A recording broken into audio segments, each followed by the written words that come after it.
opposition. I now call the Chancellor of the Exchequer, the Right Honourable Philip Hammond.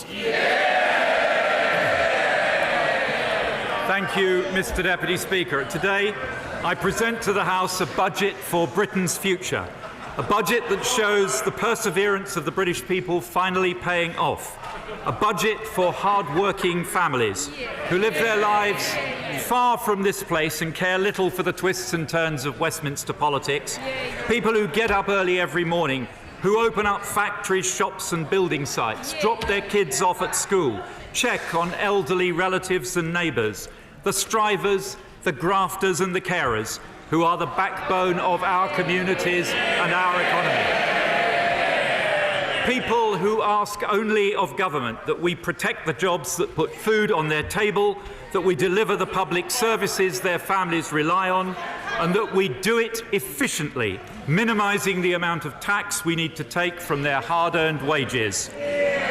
People, Mr. Deputy Speaker, who we on this side of the House are proud to represent. So I say to them today, this budget is unashamedly for you.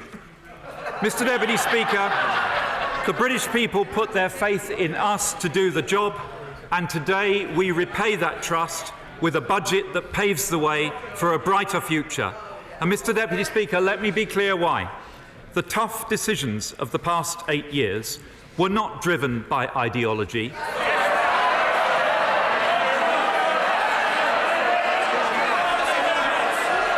Mr. Deputy Speaker, they were not driven by ideology. They were driven by necessity and by the failure of the party opposite in government, which led to our deficit soaring to a post-war record and our economy suffering the deepest recession since the Second World War. That, Mr. Deputy Speaker, was our inheritance. And as ever, we did what needed to be done. Now we have reached a defining moment on this long, hard journey, opening a new chapter in our country's economic history, where we can look confidently to the future and set our course for where this remarkable country will go next.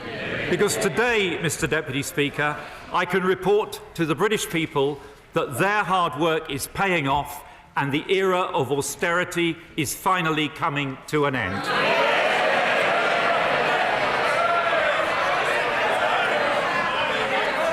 Now, Mr. Deputy Speaker, I am sure, like me, many members of the House keenly remember the last budget delivered on a Monday.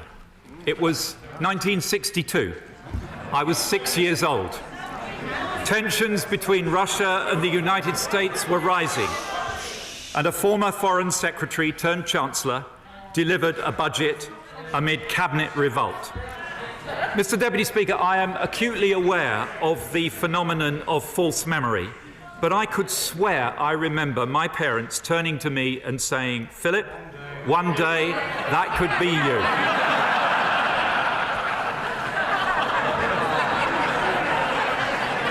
Mr. Deputy Speaker, the media has been full of speculation about the timing of today's budget. Some were hoping for a December budget. I'm sure the headline writers were ready with something like spreadsheet Phil turned Santa Claus.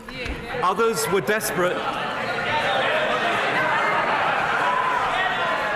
Others were desperate for it to be on Wednesday. Hamo House of Horrors, perhaps. But the truth is, by choosing today rather than Wednesday, I have not avoided the blood-curdling threats, the anguished wailing and the strange banging of furniture that's usually associated with Wednesday. I've been kindly invited to a special meeting of the 1922 committee this evening. Mr. Deputy Speaker, our economy continues to confound those who talk it down, and we continue to focus resolutely on the challenges and opportunities that lie ahead as we build a new relationship with our European neighbours, a new future outside the European Union. But as we do so, let us not forget the remarkable achievements of the British people in clearing up the aftermath of Labour's Great Recession. Because, Mr. Deputy Speaker, for all Labour's carping and relentless negativity, talking Britain down at every opportunity. We, the British people, have a record to be proud of. 8 straight years of economic growth. Over 3.3 million more people in jobs. Higher employment and lower unemployment in every region and every nation of the United Kingdom. Wages growing at their fastest pace in almost a decade. Income inequality lower now than at any time under the last Labour government. An economy back on its feet again. An economy working not for the few, not even for the many. An economy working for everyone.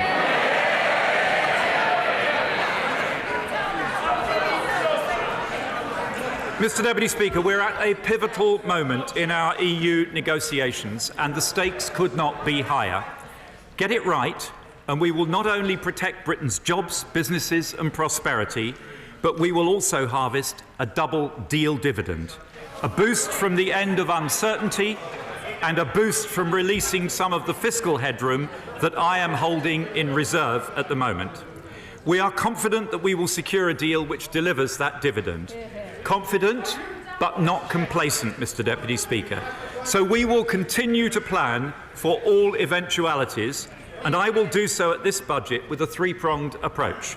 First, I have already allocated £2.2 billion to departments for Brexit preparations, and in the autumn budget last year, I set aside a further £1.5 billion to be allocated for 2019-20. Today, I am increasing that sum to £2 billion. And in the coming weeks, the Chief Secretary will announce allocations to individual departments. Secondly, I shall today maintain the headroom to my fiscal rules broadly as set out in the spring statement, retaining firepower to intervene if the economy needs more support in the coming months.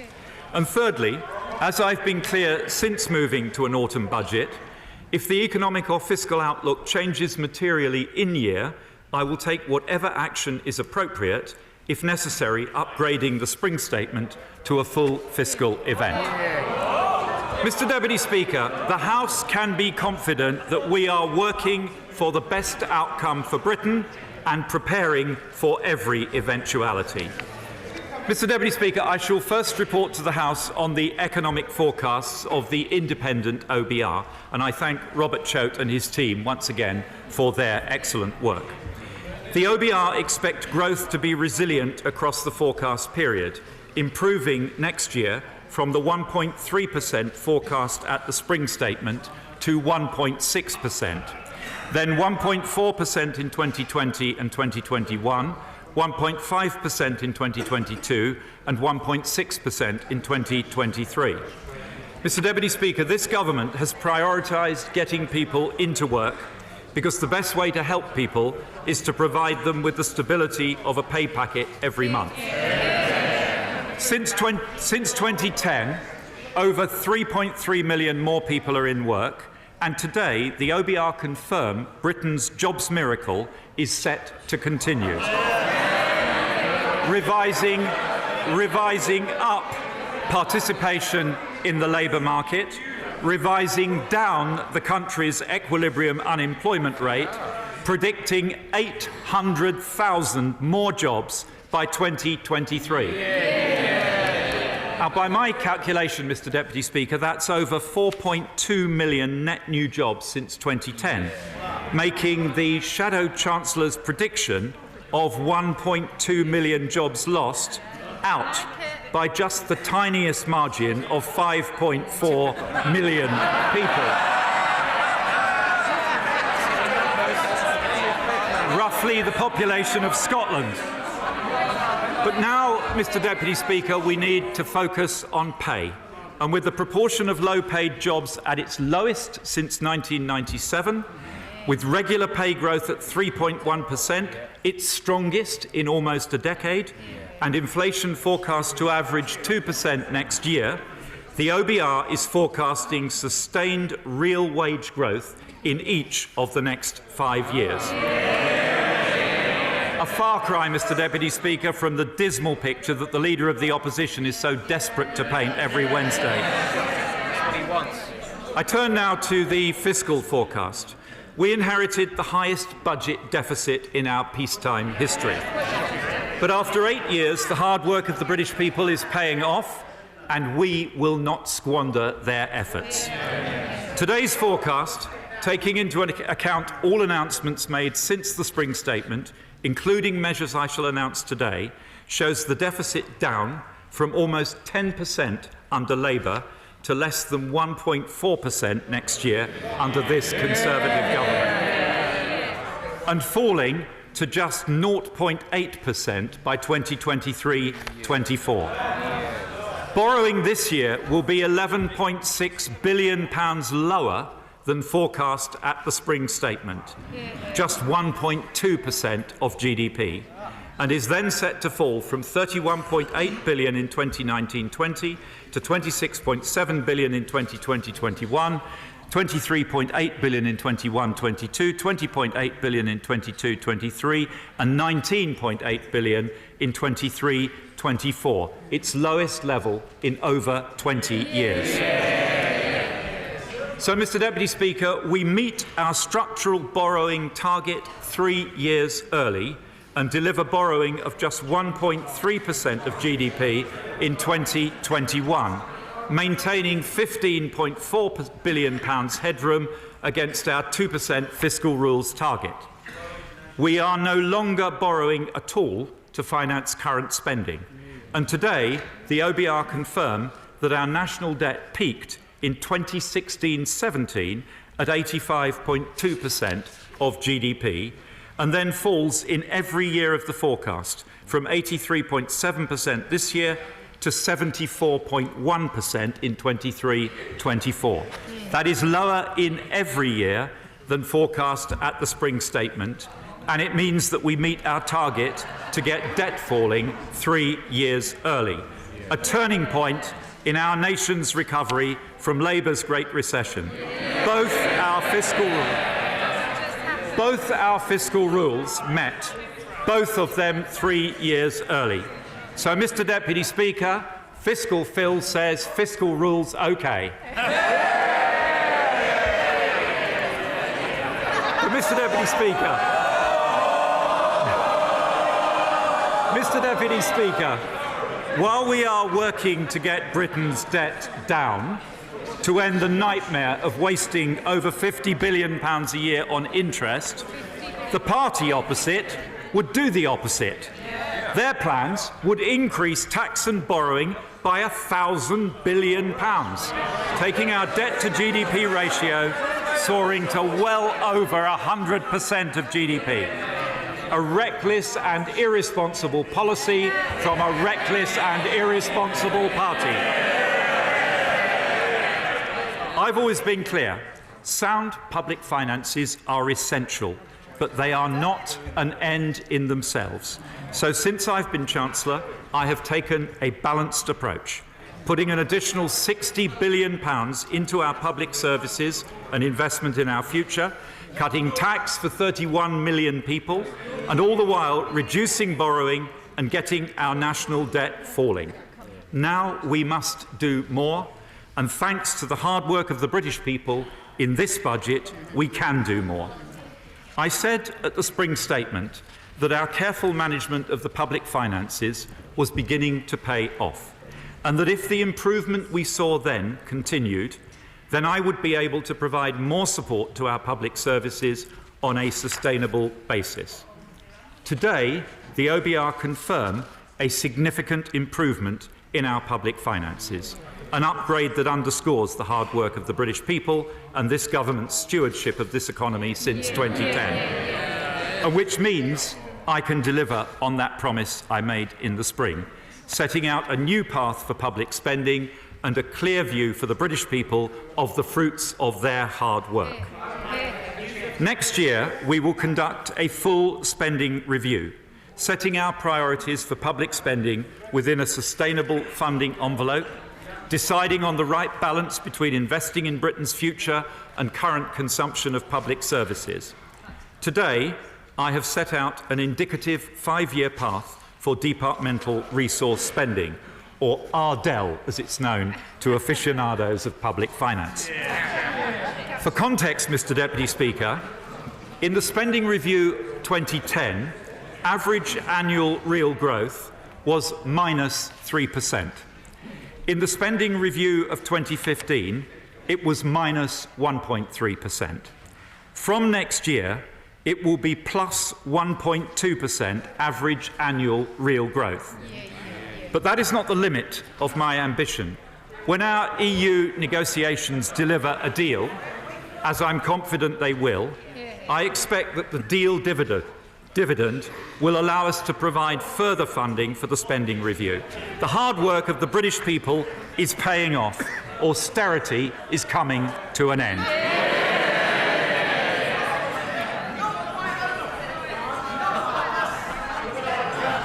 Now, Mr Deputy Speaker, you will know better than most that every Chancellor likes to have a rabbit or two in his hat as he approaches a budget. But this year, some of my star bunnies appear to have escaped just a little bit early. In June, my right honourable friend, the Prime Minister, announced the single largest cash commitment to our public services ever made by a peacetime government, an £8.4 billion 5-year deal for our precious NHS, half as much again as the increase Labour offered the NHS at the last election. And let me be clear, we are delivering this historic £20.5 billion real terms increase for the NHS in full over the next 5 years. So in a very important sense, Mr Deputy Speaker, we made our big choice for this budget 4 months before it was delivered. And this was the right decision. Our NHS is the #1 priority of the British people. And as we approached the 70th anniversary of its foundation, they had a right to know the scale of our commitment to it. But the British people also care that money invested in the NHS goes to the front line and to improvements in services. So we didn't just hand over money. We agreed that the NHS would produce a 10-year plan, setting out how the service will reform, how waste will be reduced, and exactly what the British people can expect to get for their money. That plan will be published shortly, but I shall give the House a sneak preview today. I too can poach a rabbit every now and then. There are many pressing demands on additional NHS funding, but few more pressing than the needs of those who suffer from mental illness.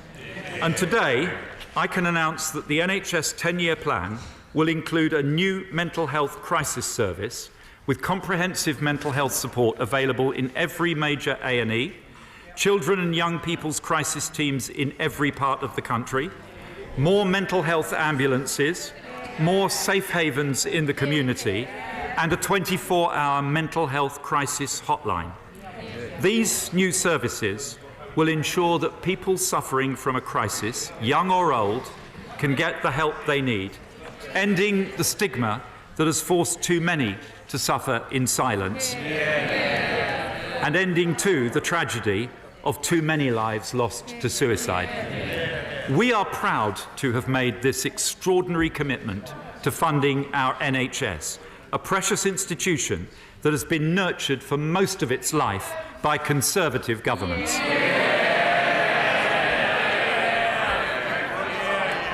Mr Deputy Speaker, departmental spending allocations will be settled at the spending review next year. However, there are a small number of areas where I will provide further support now in order to deliver necessary certainty for forward planning.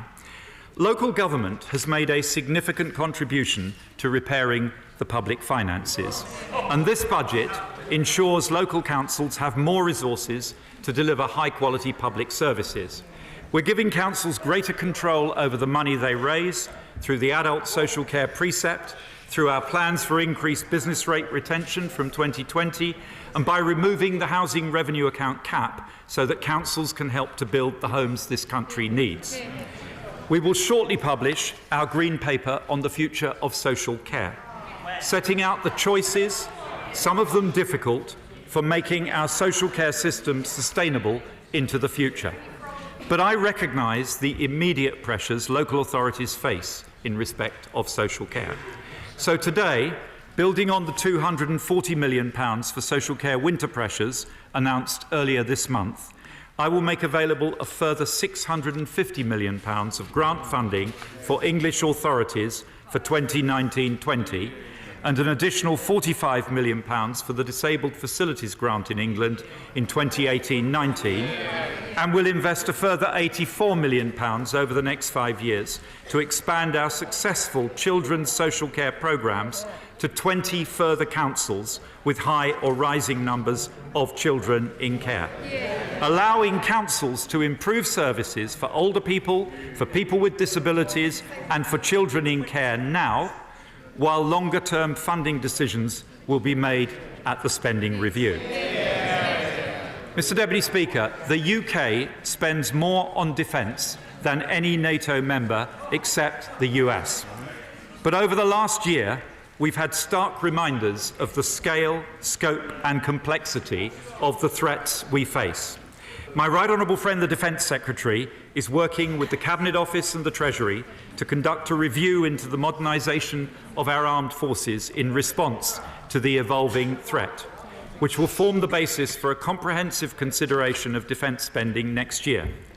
But as a former Defence Secretary myself, I understand the immediate pressures our armed forces are facing. So I will today provide an additional £1 billion to the MOD to cover the remainder of this year and next, to boost our cyber capabilities and our anti-submarine warfare capacity, and to maintain the pace of the Dreadnought programme to ensure continuous at-sea deterrence. A deterrent, Mr Deputy Speaker, that allows us to sleep easy in our beds, but one that the Leader of the Opposition and his Shadow Chancellor have spent their political lifetimes campaigning to abolish. Nobody should be in any doubt that on this side of the House we are proud of our armed forces, and we will always back them with the investment they need to keep this country safe. And Mr Deputy Speaker, it is not only our armed forces that keep us safe. Our counter-terrorism police play a vital role in defending Britain against the evolving threats we face. We committed in 2015 to spend 30% more on counter-terrorism capabilities over the current spending review period. And today, I commit an additional £160 million of CT police funding for 2019-20 to protect CT police numbers in 1920 and to allow future CT police funding to be considered in the round at the spending review.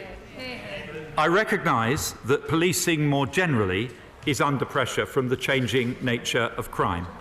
I also recognise the representations made on this by many colleagues, such as my honourable friend, the member for South West Bedfordshire. And I can tell the House today that my right honourable friend, the Home Secretary, will review police spending power and further options for reform when he presents the provisional police funding settlement in December. Mr Deputy Speaker, as I have already set out, due to the hard work of the British people, public borrowing this year is coming in substantially below forecast. This allows us to provide additional support for public services in the spending review and contributes to the significant reduction in forecast debt this year. But I also want to use this good news to give a little bit back where it can be put to good use in this financial year. Mr Deputy Speaker, this year marks a century since the end of the First World War. And as we remember our fallen servicemen and women whose sacrifice ensured the freedom we enjoy today, many projects are raising money for veterans' charities from sales of commemorative items on which VAT is charged. Now, we cannot waive the VAT due on these sales, but we can make a donation with the VAT we will receive. And I commit today that the Treasury will mark the centenary of the armistice by making a donation of £10 million to the Armed Forces Covenant Fund Trust to support veterans with mental health needs. Many of our nation's village halls, Mr Deputy Speaker, were built to commemorate the sacrifice of World War I, and many of them are being refurbished to commemorate the centenary. So I will also provide funding for grants equivalent to the VAT chargeable on such refurbishment projects. And as our focus moves from the anniversaries of the First World War to the Second, I will also provide £1.7 million for educational programmes in schools to mark the 75th anniversary of the liberation of the Bergen-Belsen concentration camps, ensuring the next generation hears the stories of those who survived the Holocaust and of the British soldiers who liberated them. Because, Mr. Deputy Speaker, as the terrible events in Pittsburgh this weekend remind us, the battle against anti-Semitism did not end with the defeat of Nazi Germany. Across the length and breadth of England, our air ambulance services work tirelessly to get those with life-threatening illnesses and injuries quickly to the expert medical care they need. Funded entirely by philanthropy, they do a fantastic job. And today, I'm making £10 million of funding available to help them go on doing so. Mr. Deputy Speaker, we are investing record amounts in our schools, and that investment is paying off, with 86% of schools now rated good or outstanding compared to 68% in 2010. But I recognise that school budgets often do not stretch to that extra bit of kit that would make such a difference. So today I'm announcing a £400 million in-year bonus to help our schools buy the little extras they need. A one-off capital payment directly to schools, averaging £10,000 per primary school and £50,000 per secondary school. And, Mr. Deputy Speaker, I have one final in-year measure to announce. Every Member of Parliament will testify that potholes are high on the public's list of concerns. So as autumn takes hold, I am making an additional £420 million available immediately to local highway authorities to tackle potholes, bridge repairs and other minor works in this financial year. But, Mr. Deputy Speaker, if we want sustainable world-class public services and rising living standards, we must make the serious long-term reforms our economy needs to tackle the productivity challenge, to prepare our nation for the technological change ahead, and to show the next generation that our market economy can evolve once again to meet the needs of the new age.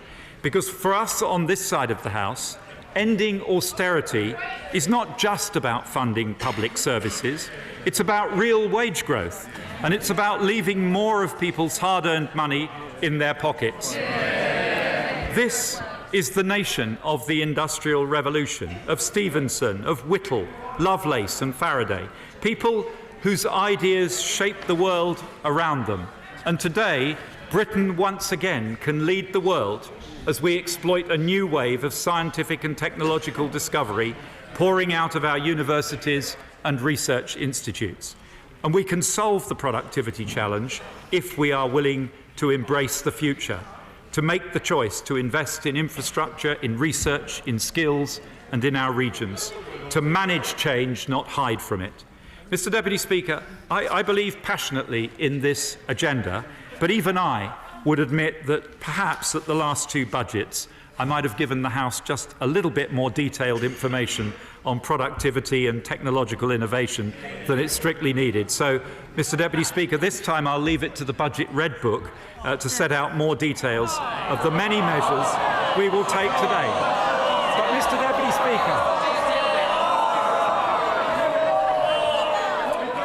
But, Mr. Deputy Speaker, sensing the disappointment of my colleagues, I will just mention that this list in the Budget Red Book includes our commitment to technology with £1.6 billion of new investments to support our modern industrial strategy, ranging from nuclear fusion to quantum computing. £150 million for fellowships to attract the brightest talent to these shores from around the world so that our scientific research continues to lead the world. And our commitment to infrastructure, expanding the National Productivity Investment Fund once again to over £38 billion by 2023-24, so that over the next 5 years, total public investment is growing by 30% to its highest sustained level in 40 years, and will, on average, be an astonishing £460 million a week higher in real terms than under the last Labour government. A Conservative government, Mr Deputy Speaker, investing in the roads, the railways, the research and the digital infrastructure that will power this country in the 21st century. Mr Deputy Speaker, half of the UK's £600 billion infrastructure pipeline will be built and financed by the private sector. And in financing public infrastructure, I remain committed to the use of public-private partnership where it delivers value for the taxpayer and genuinely transfers risk to the private sector. But there is compelling evidence that the private finance initiative does neither. The Shadow Chancellor, of course, rages against PFI at every opportunity, yet curiously forgets to mention that nearly 90% of those contracts were agreed by the last Labour government, leaving the nation with a bill of more than £200 billion to pay off, in what would be the most potent symbol of the economic mismanagement of the last Labour government, if only Gordon Brown hadn't sold the gold. Labour's policy is to terminate all these contracts, triggering the ruinous penalty clauses that they themselves agreed to in the first place, adding tens of billions more to an already enormous bill. A classic Labour solution, pouring good money after bad. I will not do that. We will honour existing contracts. But the days of the public sector being a pushover must end. We will establish a centre of excellence to actively manage these contracts in the taxpayer's interest, starting in the health centre. And we will go further. I have never signed off a PFI contract as Chancellor, and I can confirm today that I never will. I can announce that the government will abolish the use of PFI and PF2 for future projects, putting another legacy of Labour behind us. Mr Deputy Speaker, we're investing in our nation's infrastructure and backing the technologies of the future. But we know that the real engine of growth is enterprise.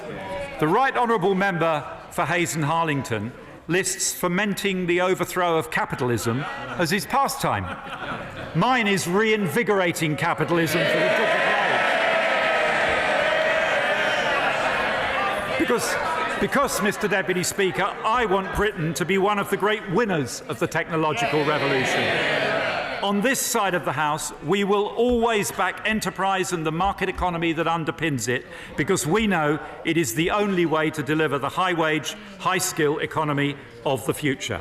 And as we finalise our departure from the EU and deliver a deal that secures Britain's future trade, we must unleash the investment that will drive our future prosperity. So today I can announce a package of measures to stimulate business investment and send a message loud and clear to the rest of the world: Britain is open for business. Mr Deputy Speaker, I am increasing the annual investment allowance from £200,000 to £1 million for 2 years, delivering on a long-standing ask of the British Chambers of Commerce.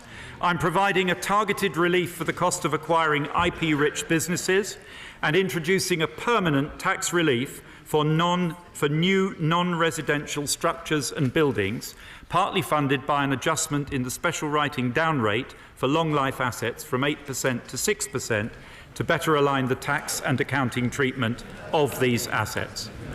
To support British exports, we will increase UKEF's direct lending facility by up to £2 billion. We'll open the use of e-passport gates at Heathrow and other airports, currently only available to EEA nationals, to include visitors from the United States, Canada, New Zealand, Australia and Japan. And we will provide an additional £200 million of funding to the British Business Bank to replace access to the European Investment Fund if needed. We'll back another 10,000 entrepreneurs by extending start-up loans funding to 2021, and following representations from the FSB, I'm extending the new enterprise allowance, providing mentoring and support for benefit claimants to get their business ideas off the ground. And with thanks to my honourable friend, the member for Thurston Moulton, we're working with the FCA on expanding access to the Financial Ombudsman Service for larger SMEs.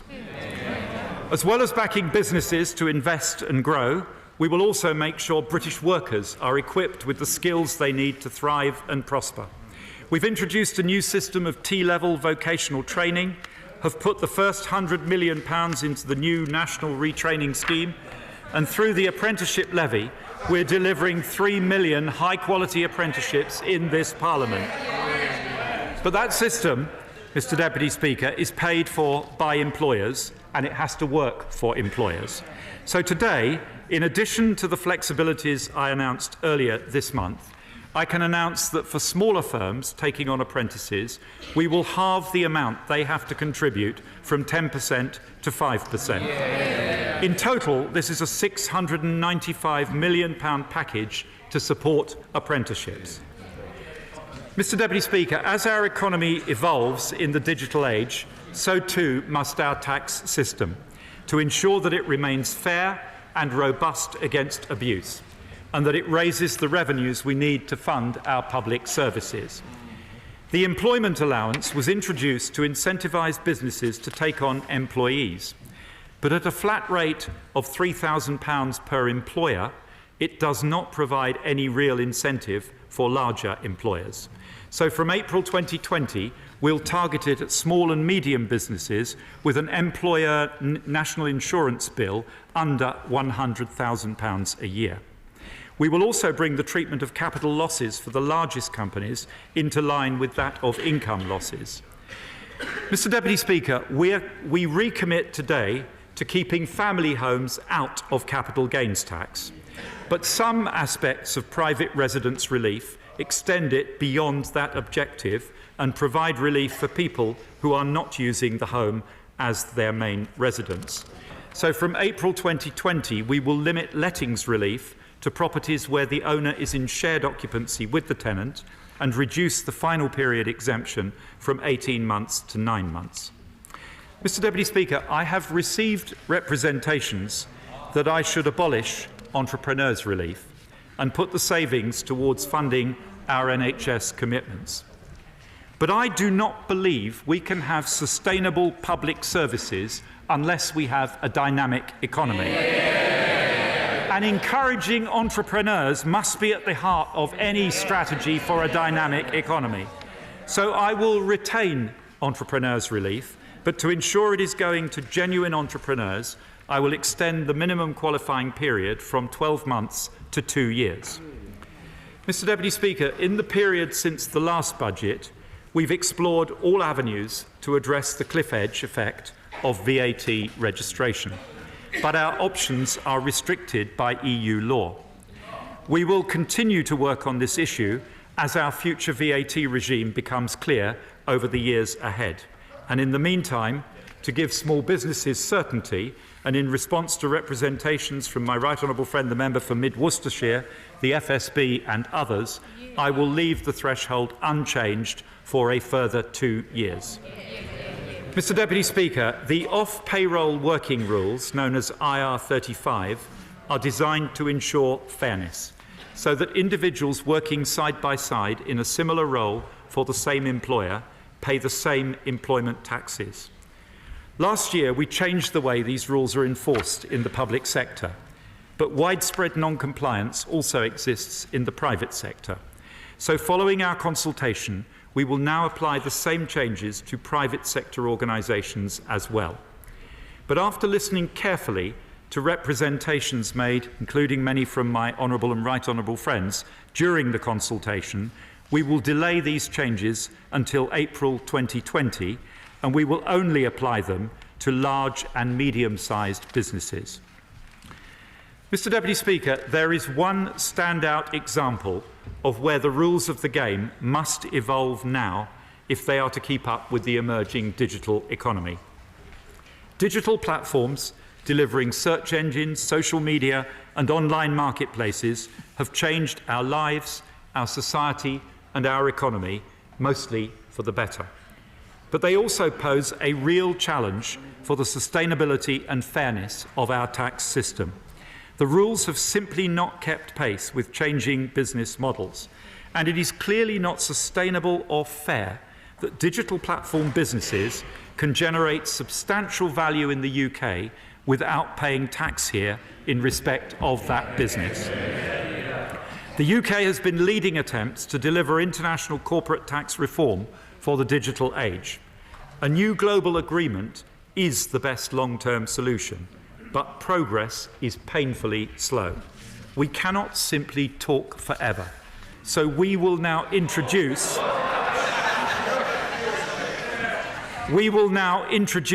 a UK digital services tax. This will be a narrowly targeted tax on the UK-generated revenues of specific digital platform business models. It will be carefully designed to ensure it is established tech giants rather than our tech startups that shoulder the burden of this new tax. It is important that I emphasise that this is not an online sales tax on goods ordered over the internet.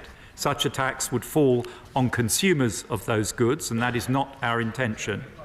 The digital services tax will only be paid by companies which are profitable and which generate at least £500 million a year in global revenues in the business lines in scope. We will consult on the detail to make sure we get it right and to ensure that the UK continues to be the best place in the world to start and scale up a tech business. The tax will come into effect in April 2020 and is expected to raise over £400 million a year. In the meantime, we will continue to work at the OECD and the G20 to seek a globally agreed solution, and if one emerges, we will consider adopting it in place of the UK digital services tax. But this step shows that we are serious about this reform because, Mr. Deputy Speaker, it is only right that these global giants with profitable businesses in the UK pay their fair share towards supporting our public services. And, Mr. Deputy Speaker, I am already looking forward to my call from the former leader of the Liberal Democrats.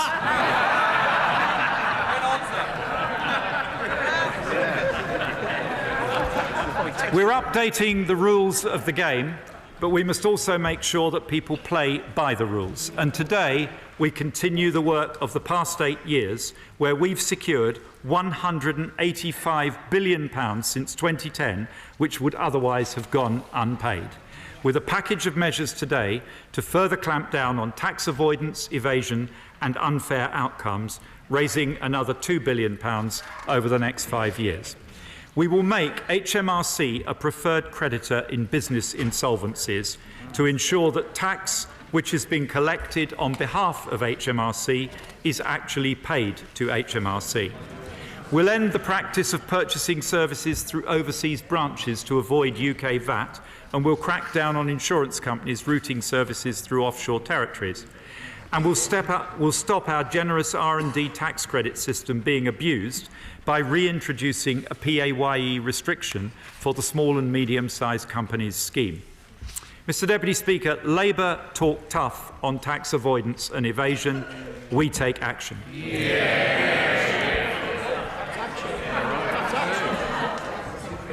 Mr. Deputy Speaker, investing in our infrastructure, backing the technologies of the future, supporting British businesses, updating our tax system for the digital age. That is how we will deliver the high-wage, high-skill economy of the future.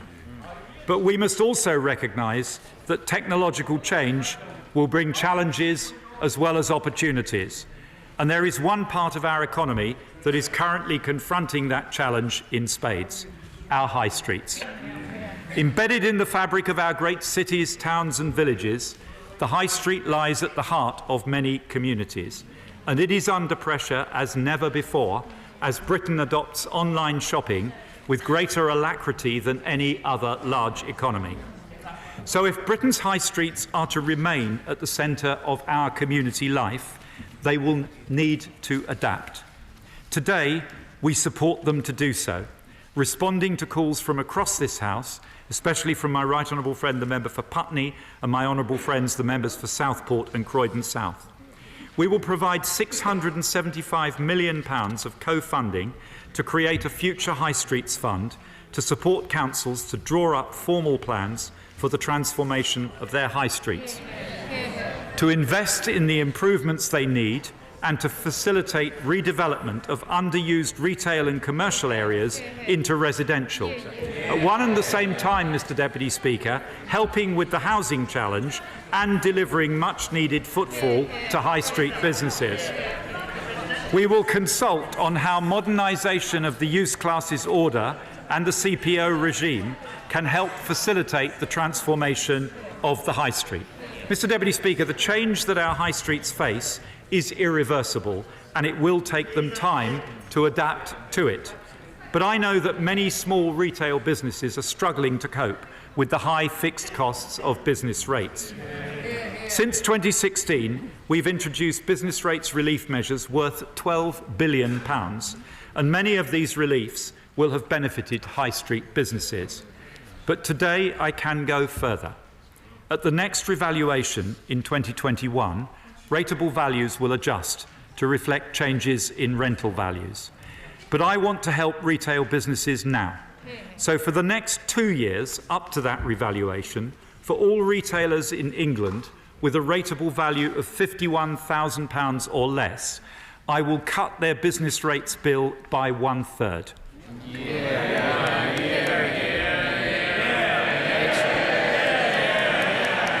That is an annual saving of up to £8,000 for up to 90% of all independent shops, pubs, restaurants and cafes.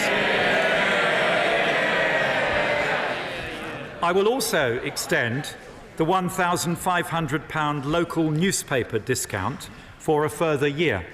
Mr Deputy Speaker, whatever the national press says, I've been assured of a warm welcome for my budget from the Royston Crow and the Keswick Reminder.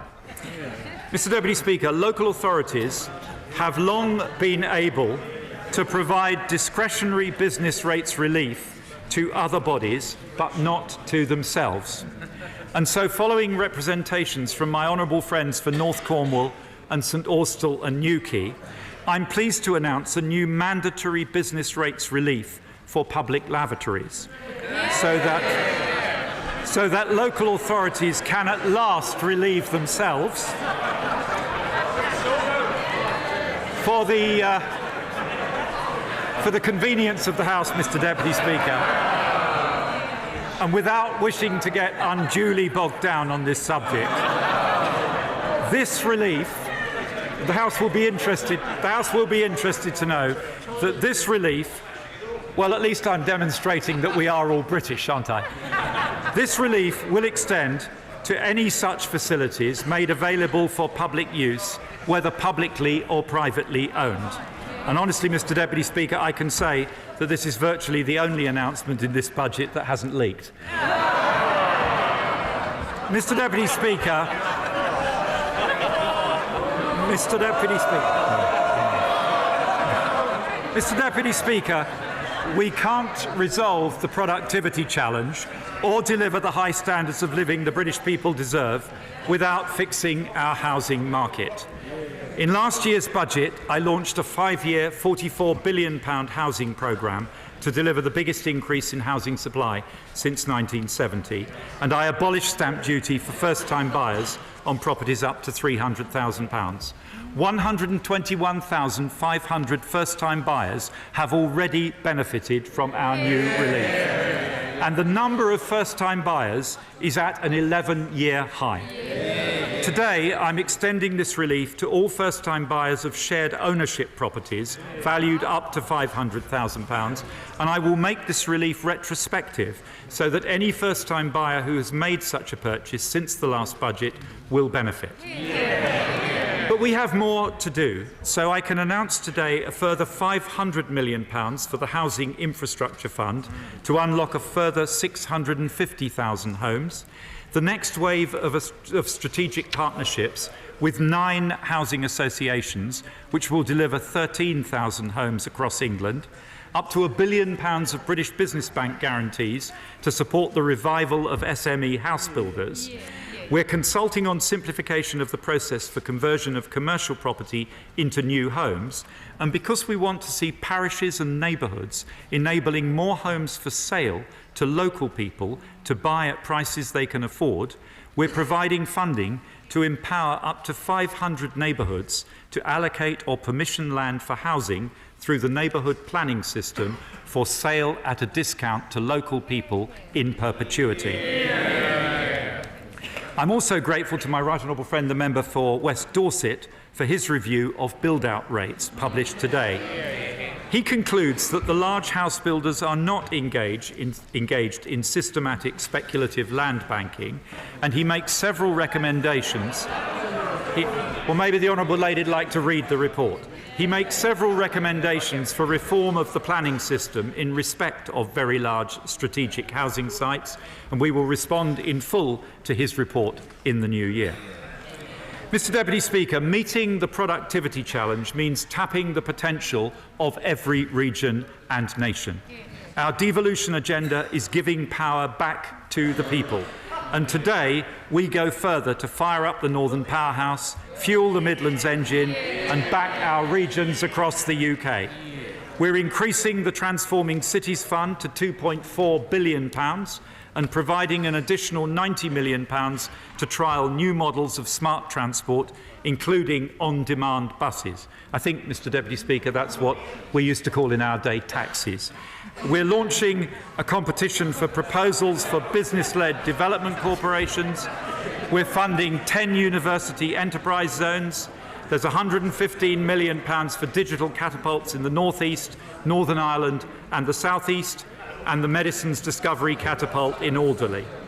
£70 million to develop the Defence and National Rehabilitation Centre near Loughborough, £37 million of additional development funding for Northern Powerhouse Rail, and £10 million for a new pilot in Manchester to support the self-employed to acquire new skills. We're backing a new special economic area in South Tees, and we're providing £20 million to further develop the plan for the critical central section of East-West Rail between Oxford and Cambridge. And here in our capital, we support the delivery of a further 19,000 homes by improving the Docklands Light Railway with Housing Infrastructure Fund money.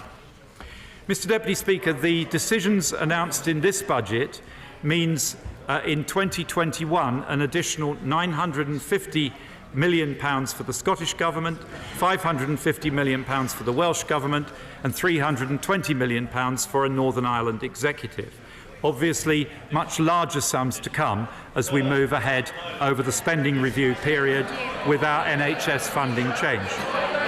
I can also announce funding for further city and growth deals, including £150 million for Tay Cities, £350 million for Belfast and £120 million for North Wales, while negotiations progress with Ayrshire, Mid Wales and Borderlands, and will begin with Murray, Derry Londonderry and Strabane as well. I was pleased to be able to respond to a joint request from the members for Belfast North, Belfast East and Belfast South to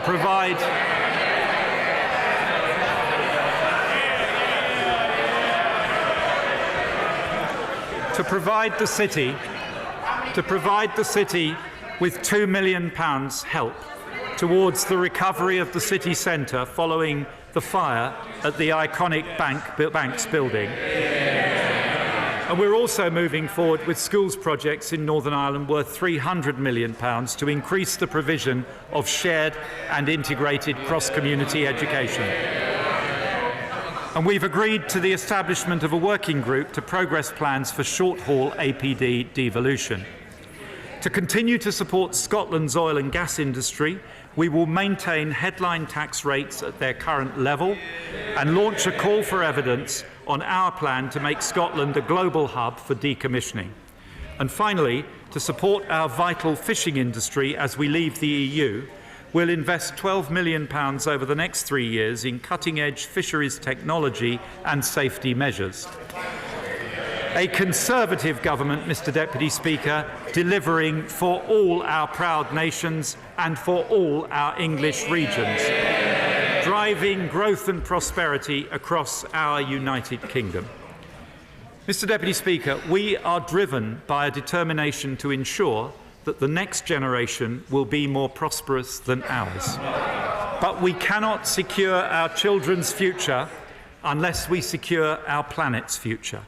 So at this budget, I take further action with a package of measures set out in the Red Book to ensure that we leave our environment in a better state than we inherited it. There is one particular measure I want to mention. The Shadow Chancellor's recent accident has reminded us all how dangerous abandoned waste can be. So I will provide £10 million to deal with abandoned waste sites, although I cannot guarantee to the House that £10 million is going to be enough to stop him falling flat on his face in the future.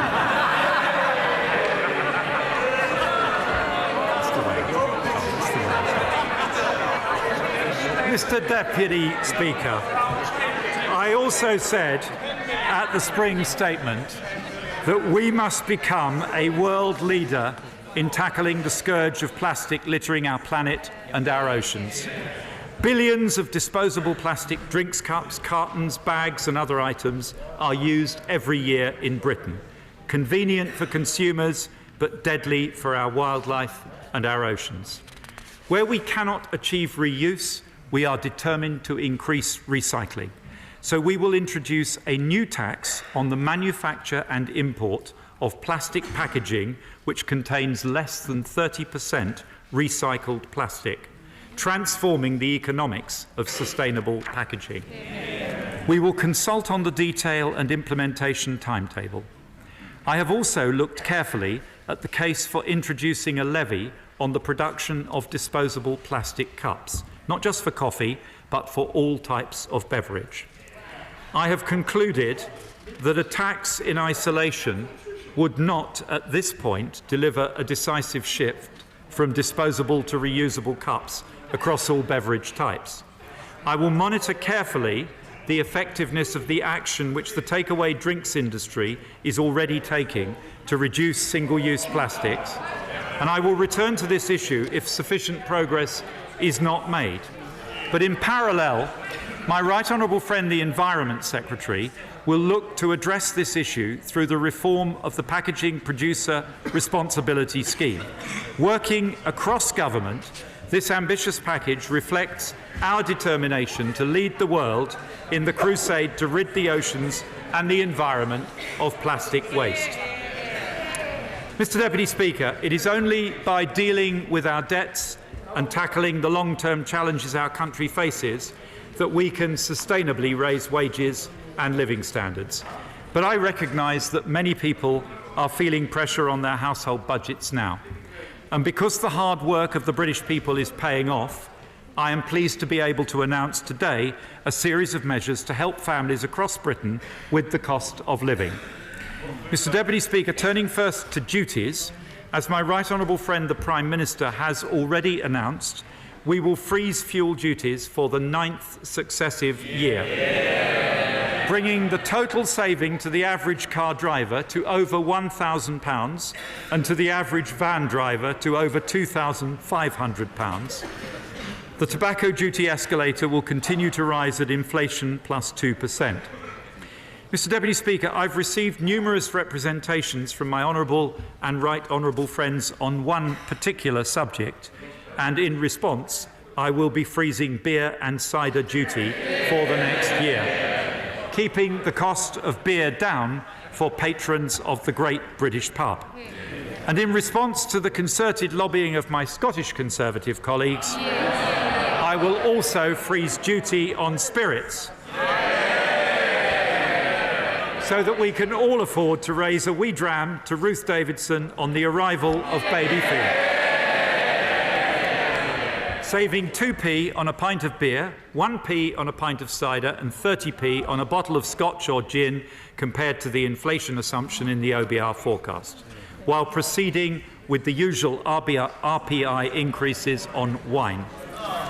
As promised at Autumn Budget 2017, so-called white ciders will be taxed at a new higher rate. From October next year, I can confirm that we will increase remote gaming duty on online games of chance to 21% in order to fund the loss of revenue as we reduce FOB-T stakes to £2. From April 2020, APD will be indexed in line with inflation, but there will be no change in the duty rate for short-haul flights. And the new 2630 rail card, which I announced at budget last year, will be available across the network by the end of the year, saving up to 4.4 million young people one-third off their fares. And we launch a package of measures on affordable credit and support for credit unions, which is set out in detail in the Red Book. Mr. Deputy Speaker, the switch to universal credit is a long overdue and necessary reform.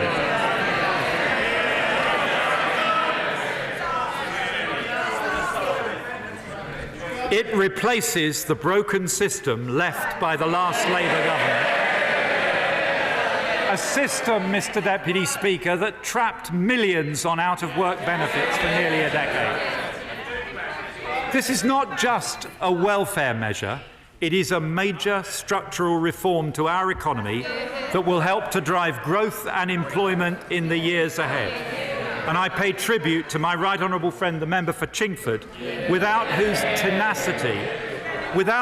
tenacity universal credit would never have seen the light. But I recognise the genuine concerns among many honourable and right honourable friends about two issues. First, the implementation of this programme. It is an enormous undertaking, and we've always been clear we want the migration process to be as smooth as possible. I have already delivered nearly £3.5 billion to help with the transition, including a £1.5 billion package of support at last year's budget. Today, I can go further with a package of additional measures worth £1 billion over 5 years, enabling... What a surprise, Mr. Deputy Speaker.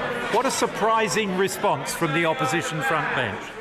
A package of measures to aid the transition worth £1 billion over 5 years, enabling my right honourable friend, the Secretary of State for Work and Pensions, to introduce additional protections as existing welfare claimants move on to UC, and she will announce details when she introduces the managed migration regulations later this year.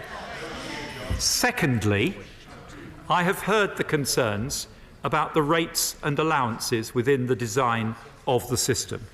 In my first autumn statement, I reduced the UC taper rate from 65% to 63%, and today I can tell the House that I am increasing work allowances in universal credit by £1,000 per annum at a cost of £1.7 billion annually once rollout is complete, benefiting 2.4 million working families with children,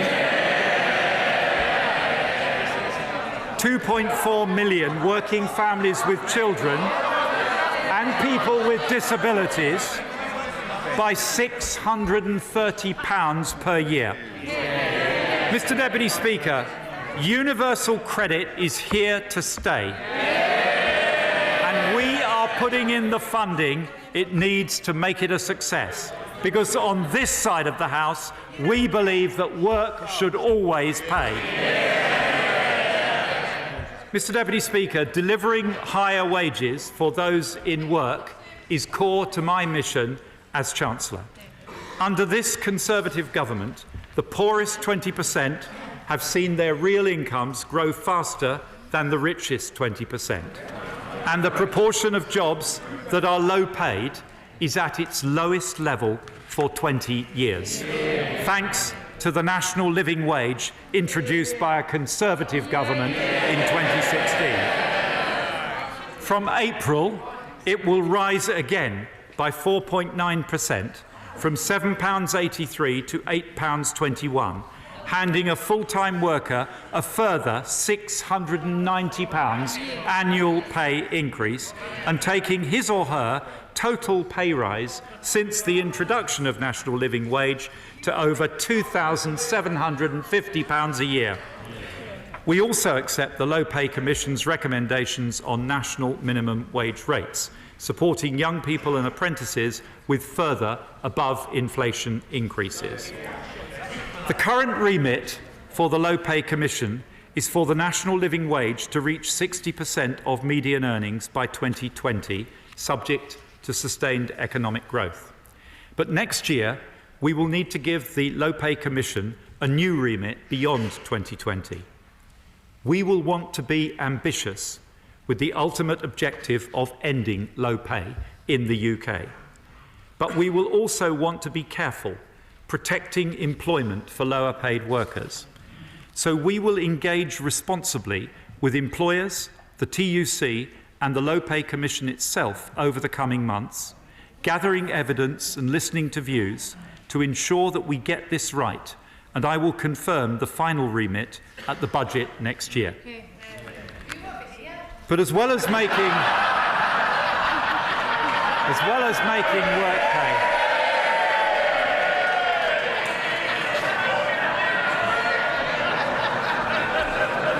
I hear the Honourable Lady, Mr. Deputy Speaker, but her point is slightly blunted by the fact that she made it in the autumn of 2016, she made it again in the spring of 2017, and she made it again in the autumn of last year.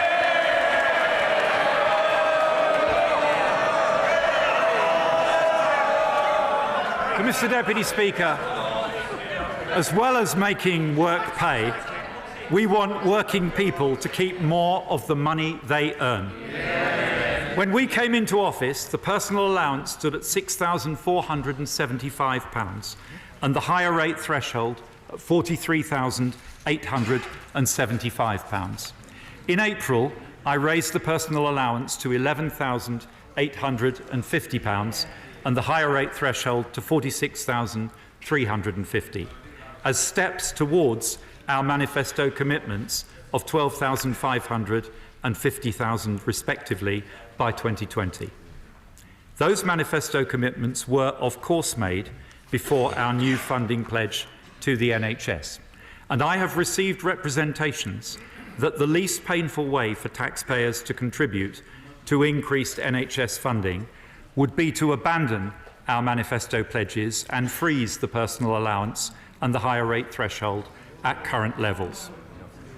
But let me reassure the House that unlike the right honourable gentleman opposite, my idea of ending austerity does not involve increasing people's tax bills. I didn't come into politics to put taxes up, and the improvement we have delivered in the public finances means that, based on the OBR's forecast published today, I do not need to do so. I can therefore confirm today that I will meet our manifesto commitments in April 2020, raising the personal allowance to £12,500 and the higher rate threshold to £50,000 before indexing both in line with inflation from 21-22. But our careful management of the economy allows me to go further. So I will raise both the personal allowance and the higher rate threshold to these levels from April 2019,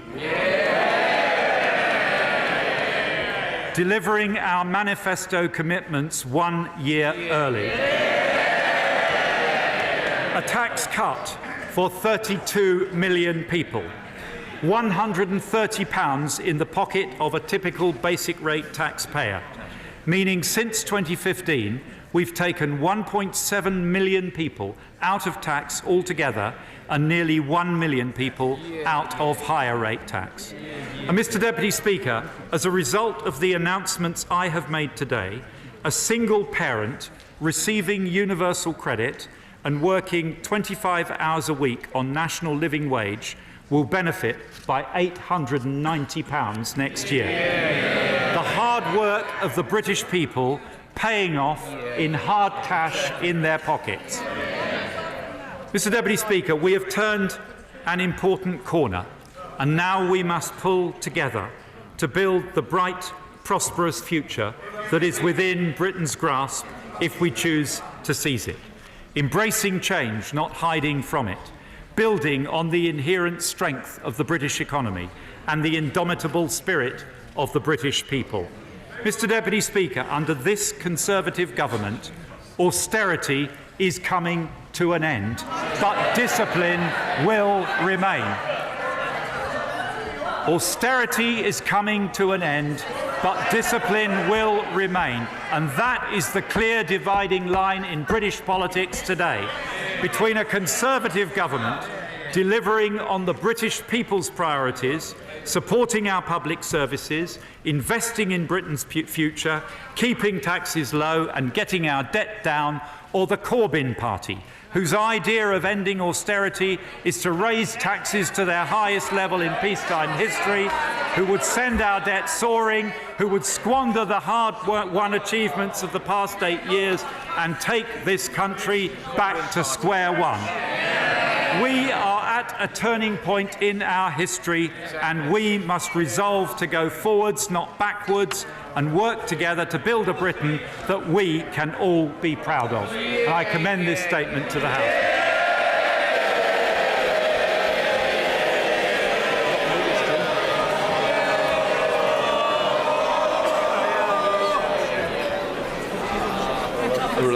Under Standing Order number 51, the first motion, entitled Provisional Collection of Taxes, must be decided without debate. Will the Chancellor of the Exchequer please move formally? Formally, Mr Deputy Speaker. The question is that, pursuant of Section 5 of the Provisional Collection of Taxes Act 1968, provisional statutory effect shall be given to the following motions. A. Stamp duty reserve tax, brackets listed securities and connected persons, brackets, motion number 49. B. Tobacco products, order.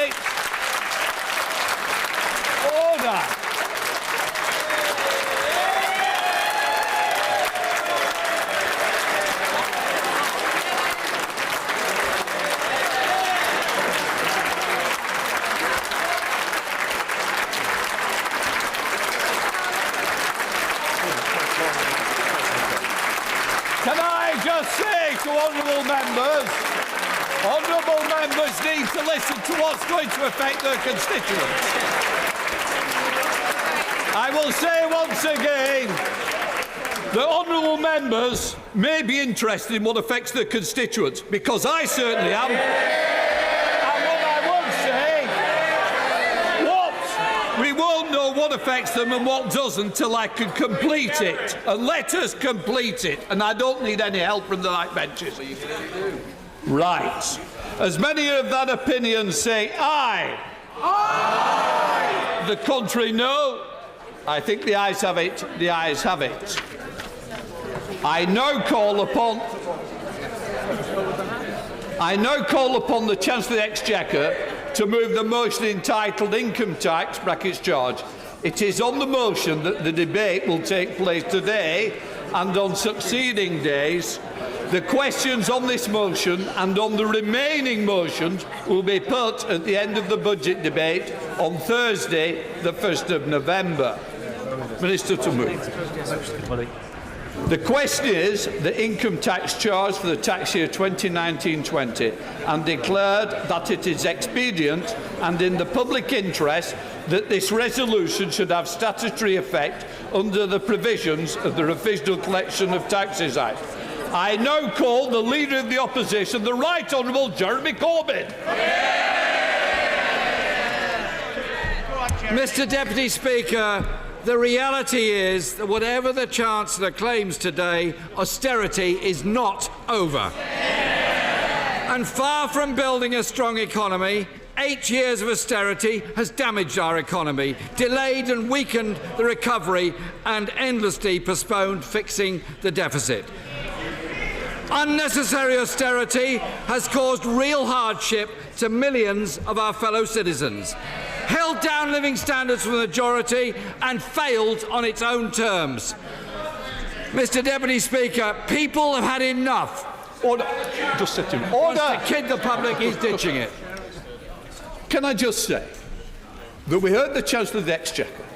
I expect to hear the Leader of the Opposition. Those who may have been put themselves in a position thinking I can't see them, yes, I can. And I don't want to hear any more. I want to hear the Chancellor of the Exchequer in the same way that your constituents do.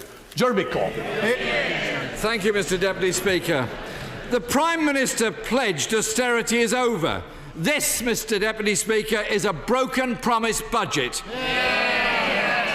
What we've heard today are half measures and quick fixes while austerity grinds on. And far from people's hard work and sacrifices having paid off, as the Chancellor claims, this government has frittered it away in ideological tax cuts to the richest in our society. This budget won't undo the damage done by 8 years of austerity and doesn't begin to measure up to the scale of the job that needs to be done to rebuild Britain. The government claims austerity has worked, so now they can end it. But that is absolutely the opposite of the truth. Austerity needs to end because it has failed.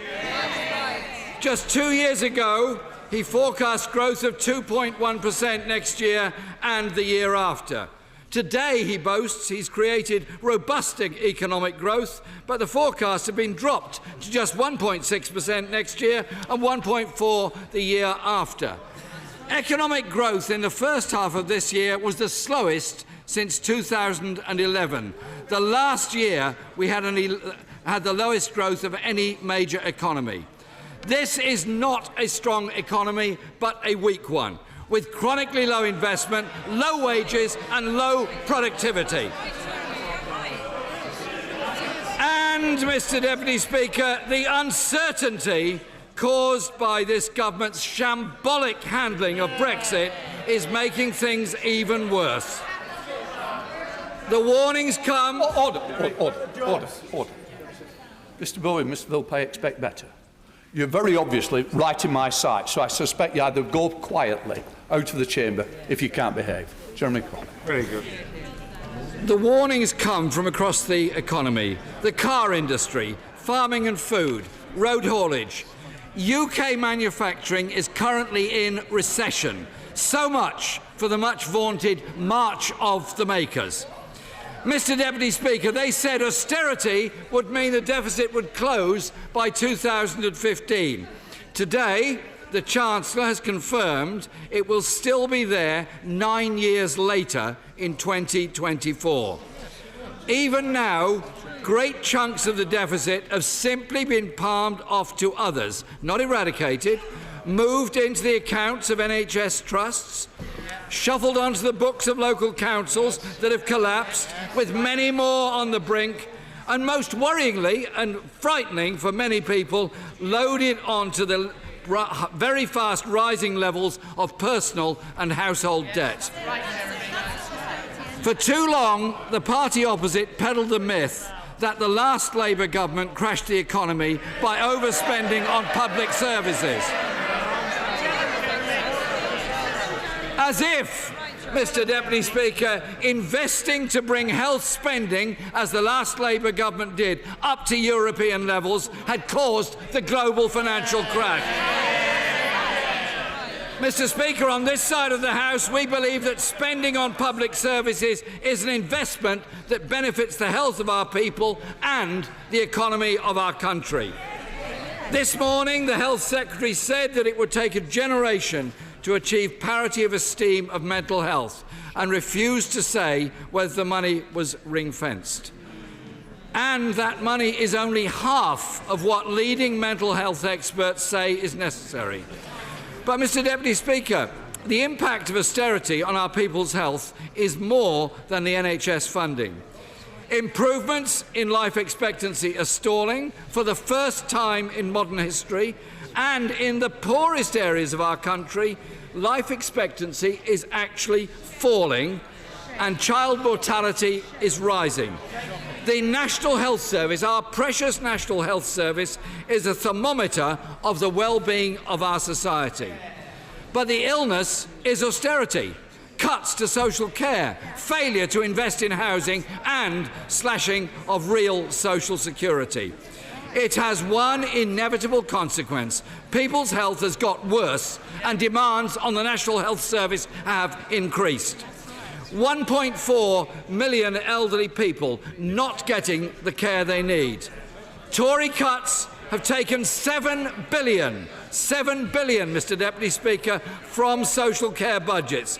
Today's announcement is a drop in the ocean, both for adult and child social care.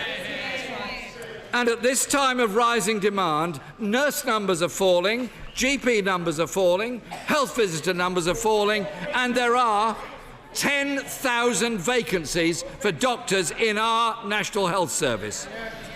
Under the last Labour government, the NHS budgets averaged an increase of 6% a year. That's been slashed to just 1.4% under this government. The Health Foundation says the government's much heralded extra money for the National Health Service is, and I quote, simply not enough. While the IFS says funding at this level will only maintain current levels. And let's remember what the current levels are in the NHS. Record waiting times at accident and emergency. Mr. Hoare, I think we know better. We caught each other the ride before. I won't want to catch it again. Seriously, you might think Halloween's for screaming. It is not what I want here in this chamber. Chairman Corbyn. 4.3 million people on National Health Service waiting lists, longer waits to start cancer treatment.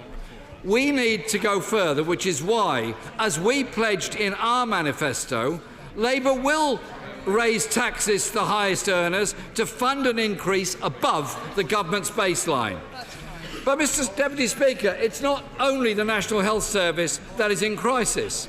Defence spending has actually been cut, the size of the army has been cut by a fifth, and whilst we welcome the donation based on VAT gains to commemorate the armistice and 1.7 million more for educational programmes to ensure people learn the horrors of the Holocaust, and I join with the Chancellor in absolutely condemning the horrific and vile anti-Semitic and racist attack that occurred in Pittsburgh over the weekend. We stand together with those under threat from the far right, wherever it may be, anywhere on this planet. The Conservatives used to claim to be the party of law and order. Now they can't even maintain law and order in our prisons. Assaults at record levels as depleted staff try to cope with a difficult situation. And our streets are less safe too. Police numbers are down, violent crime is up, and convictions are down. Chief constables are warning that criminals are taking advantage. And police officers are having to take the government to court. The police officers taking the government to court just to get a pay rise. After 8 years of austerity, firefighters today are paid £6,700 less than they were 10 years ago. Nurses, £4,750. Teachers, £4,650. Every public sector worker deserves a decent pay rise. But, Mr. Deputy Speaker, 60% of teachers are not getting it. Neither are the police nor the government's own civil service workers. Cleaners and security guards in the Ministry of Justice and the Department of Business still aren't even getting the London living wage. Mr. Deputy Speaker, the gap between those at the very top and the rest is not closing, it's growing. The pay of chief executives of our biggest companies rose by 11% this year, paying themselves 145 times more than the workers in the companies that they lead. At the other end of the scale, 6.3 million workers are paid less than the real living wage, up 300,000 in the last year alone. The very lowest earners and insecure workers on 0-hours contracts or short-hours contracts will not benefit from the increase in the threshold, and they are the very people being punished by the cuts still hardwired into universal credit. The Chancellor boasts of a balanced approach. But what is balanced about cutting social security for disabled people or slashing services to the bone? But when by the end of this Parliament they will have doled out £110 billion in tax giveaways to corporations and the super rich. Meanwhile, in the real world, homelessness has more than doubled, fewer people able to buy a home, household debt rising, child poverty is up now to over 4 million and rising, and more disabled people are living in poverty also. Far from tackling the burning injustices, as the Prime Minister said her government was going to do, they have actually made them worse and increased the injustices in our society. The Equalities and Human Rights Commission warned just last week that Britain is becoming a two-speed society, all right for the richest few and failing for the many. This government is harsh on the weak and feeble with the strong. They labelled good people scroungers and skivers while they imposed punitive sanctions, demeaning assessments and a benefits freeze, none of which has been reversed today. The universal credit is causing increases in poverty, food bank use, rent arrears and homelessness. When even the Work and Pensions Secretary admits that some people will be worse off, and the architect of universal credit says the system is underfunded, then it was inevitable the Chancellor would have to act, though he is only reversing barely half of the cuts made. However, the problems of universal credit are also structural, harming the self-employed, lone parents, people with larger families and survivors of domestic abuse. That is why we believe the rollout must be halted immediately. Mr. Deputy Speaker, since 2010, 86% of the cuts through tax and benefit measures have come from women. And there was not even recognition, let alone money set aside, for the women born in the 1950s who've been denied pension justice. Women in Britain today have just 1/5 of the pension wealth of men, in part because of the grotesque gender pay gap, which at current rates will not close until 2073. And there was no extra money to fund women's refuges, a lifeline for women fleeing from domestic abuse. Since 2010, almost 1/5 of all refuges have been forced to close.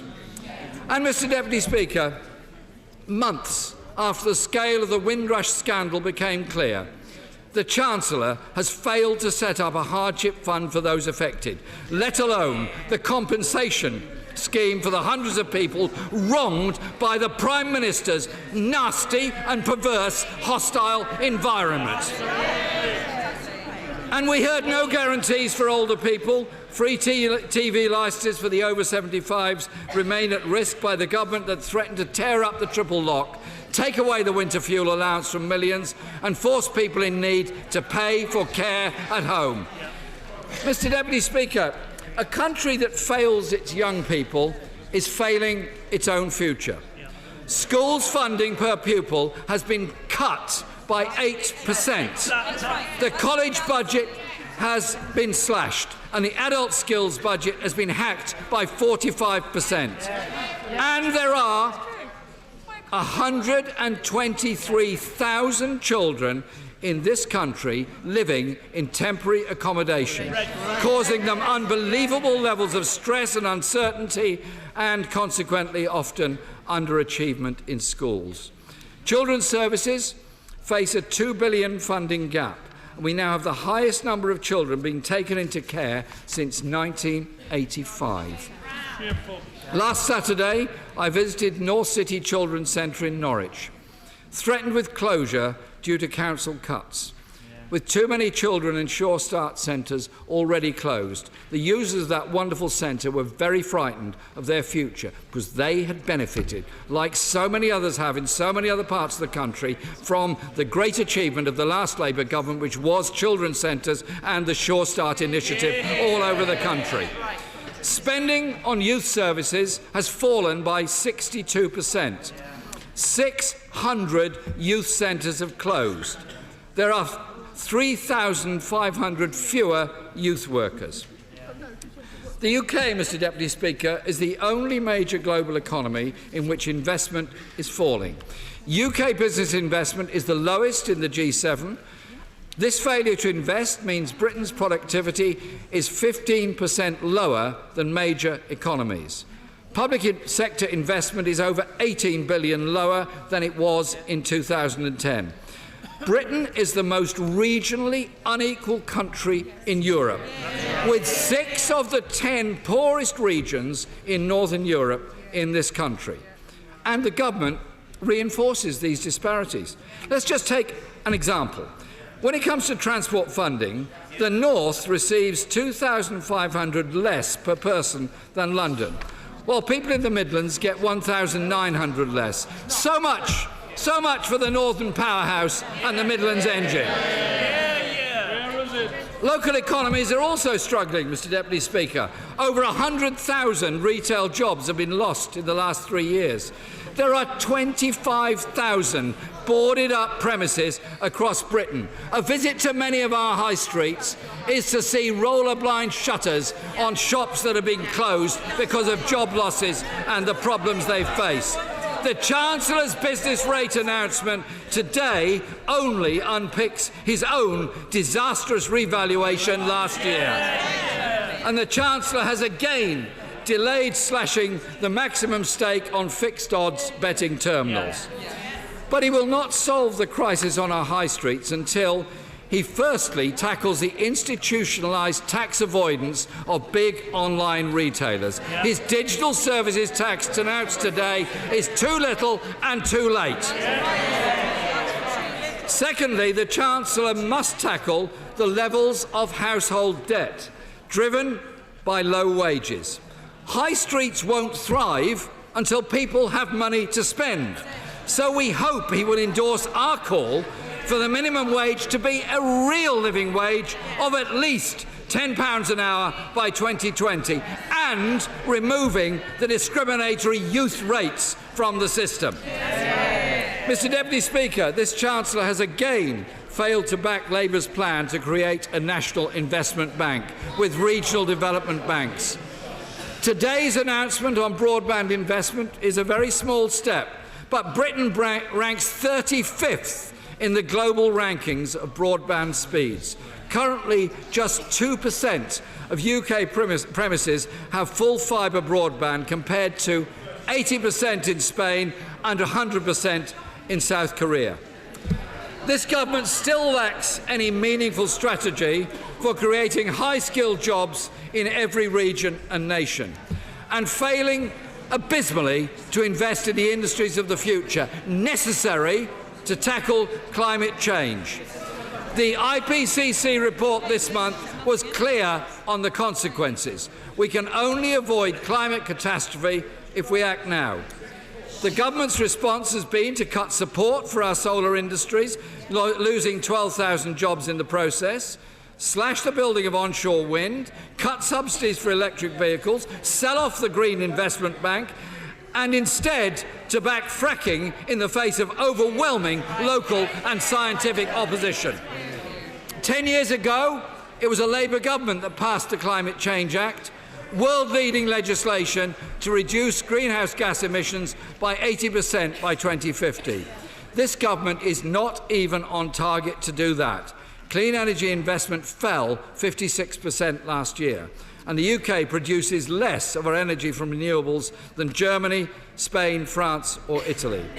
This government is, I believe, Mr Deputy Speaker, failing to protect our environment and, in doing so, failing to protect all of our futures. The extra $500 million announced today to help the government cope with Brexit is not about planning, but about panic. And that panic is very deep-rooted. Yesterday, the Chancellor said another budget would be necessary to set out a new economic strategy in the event of a no-deal Brexit. This morning, the Prime Minister said all these spending commitments are funded irrespective of a deal. It's very clear, Mr Speaker, if they can't agree a good deal with the EU, it's because they can't agree a deal amongst themselves in the Cabinet or in the Tory party. So as we approach the crucial stage of the government's bungled Brexit negotiations, we face a choice about the sort of economy we want. Some on the benches opposite fantasise about taking Britain down the road and the path to being a Singapore-style tax haven with a race to the bottom in rights and protections. That must be rejected outright. What we need is an active government that will invest in our people in every region and every nation of our country, that will use the wealth we create to fund world-class public services. What's needed, Mr Deputy Speaker, is a real break with austerity and a government committed to raising investment across the board to rebuild our economy, communities and public services. That is a route to a country that could work for all. Austerity is not over, and the quick fixes and half measures we've heard today do not begin to measure up to the scale of the job that needs to be done to rebuild Britain.